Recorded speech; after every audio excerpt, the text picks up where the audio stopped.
In this video, we are going to learn how to design an egg tray by using equation driven curve.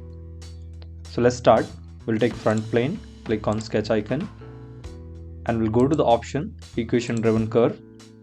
We'll define the equation type to explicit, and now here we are going to define equation yx value is equal to sine bracket open x bracket close. Now we'll define x1 value is equal to 0 and x2 is equal to 30. So here we got the curve, do OK and exit. Now we'll use perpendicular plane. So I'll go to right plane, sketch.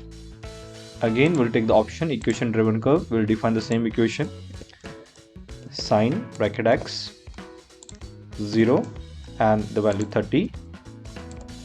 OK, exit. Now we have two curves. One will be my profile and one will be the path. So we'll go for surface and we'll take the option swept surface. So we'll define the profile and path, do OK.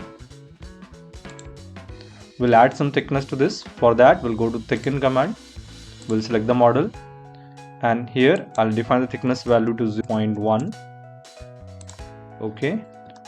Now we'll just change to smooth. So this is how we have prepared the egg tray. If you like this video, subscribe our channel, and thank you for watching this video.